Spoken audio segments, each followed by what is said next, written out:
जनता क्रांती दलाचे जिल्हाधिकारी कार्यालयावर धरणे आंदोलन. पात्र सुरक्षा रक्षकांना नेमणूक देण्याची केली मागणी. कामगार सुरक्षा मंडळ सांगलीचे अध्यक्ष आणि सहाय्यक कामगार आयुक्त यांनी पात्र सुरक्षा रक्षकांची यादी तशीच ठेवून बेकायदेशीर भरती केली आहे.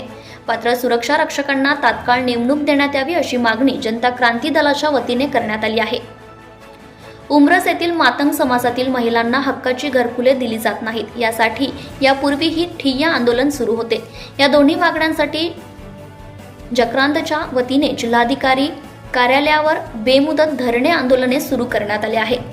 सुरक्षा रक्षकांनी नियमित नेमणूक आणि मातंग समाजांना हक्काची घरकुले मिळावीत यासाठी जनता क्रांती दलाने उपोषणाची तीव्रता वाढवली आहे.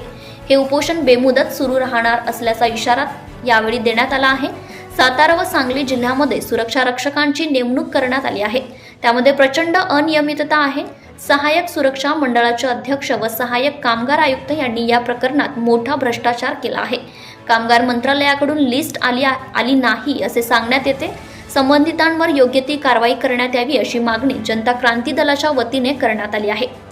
यावेळी जनता क्रांती दलाचे संस्थापक आणि प्रदेशाध्यक्ष सत्यवान कमाणे, पश्चिम महाराष्ट्र युवक अध्यक्ष विकास सकट, सातारा जिल्हा अध्यक्ष रोहिणी लोहार, दत्ता केंगारे, अक्षय भिसे, नितीन वायदंडे, विशाल सपकाळ, विजय सोनवले आणि विशाल वायदंडे यांची उपस्थिती होती. आज या ठिकाणी जनता क्रांती दल संघटना यांनी ज्या बोगस सुरक्षा रक्षकांच्या काही भरती झालेल्या आहेत, तसेच भुगवटा वर्ग 1 आहे आणि भुगवटा वर्ग 2 आहे असं सांगून प्रांत अधिकाऱ्यांनी त्यांना काही एनओसी दिलेला नाही. जे घरकुलं योजना ज्या आहेत शासनाच्या, त्या सर्वसामान्य जनतेला लाभ भेटण्यासाठी आहे. आणि जर सर्वसामान्य जनता त्या सगळ्या ह्याच्यात क्वालिफाय होत असेल तर जाणून बुजून प्रांतसाहेब त्यांना भुगवटा वर्ग 2 का म्हणतायत आणि हा जो बोगस भ्रष्टाचार झालेला आहे त्याचीही जी चौकशी व्हावी यासाठी जनता क्रांती दल संघटना ही आज या ठिकाणी जिल्हाधिकारी कार्यालयाबाहेर आंदोलनासाठी बसलेले आहे. यास मी राष्ट्रवादी काँग्रेस पार्टी सामाजिक न्याय विभाग जिल्हाध्यक्ष म्हणून आमच्या पार्टीतर्फे यांना पाठिंबा देत आहे. यांच्या लढ्यात आम्हीही सहभागी आहोत आणि यांना पूर्णपणे यांचा जोपर्यंत न्याय मिळत नाही तोपर्यंत आम्ही यांच्यासोबत राहू.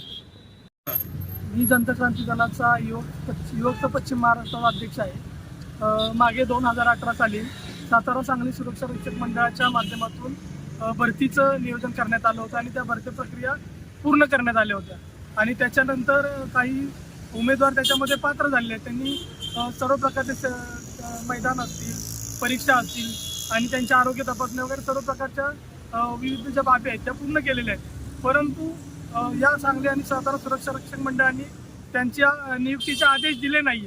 परंतु इथे जे आम्ही पाहतोय, आमच्या निदर्शनात असं आलं संघटनेच्या की येथे खाजगी लोकांचा हस्तक्षेप वाढलेला आहे आणि खाजगी प्रकारचे सुरक्षा रक्षक भरण्यात आलेले आहे. आमचा आक्षेप आहे की आता सातारा सांगली सुरक्षा रक्षक मंडळाचं ऑफिस पूर्वी सांगलीला होतं.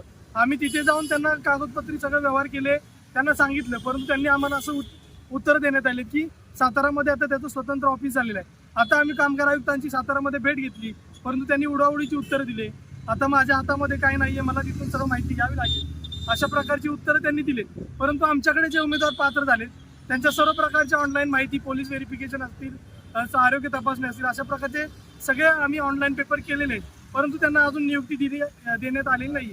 आमची मागणी आहे की त्यांना नियुक्ती देण्यात यावी आणि याच्यामध्ये जे काही काळाबाजार चाललेला आहे, पैसे घेऊन जे खाजगी सुरक्षा रक्षक भरण्यात आलेले आहेत, खाजगी लोकांचा हस्तक्षेप वाढला आहे, याची चौकशी झाली पाहिजे आणि संबंधित कामगार आयुक्तांची चौकशी होऊन तसेच मंडळ आहेत, मंडळाचे जे अध्यक्ष आहेत त्यांची देखील खात्याने चौकशी व्हावी आणि हा सर्व जो व्यवहार झालेला आहे त्याच्यावरती बंधनं आली पाहिजेत आणि जे उमेदवार पात्र आहेत त्यांना नियुक्ती दिल्या पाहिजे.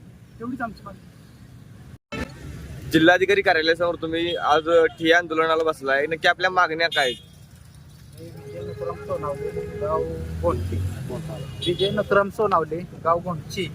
उंबरजमधील दोन्ही कुटुंबांना, एक वनिता लक्ष्मण गायकवाड, अरुणा शिवाजी गायकवाड यांना माननीय तहसीलदार कराड तसेच माननीय प्रांतसाहेब कराड यांनी गेले 1 वर्ष झाले, 1 ते 1.5 वर्ष झाले जाणूनपासून त्यांच्या कुटुंबाला वेठीशी धरलेलं आहे.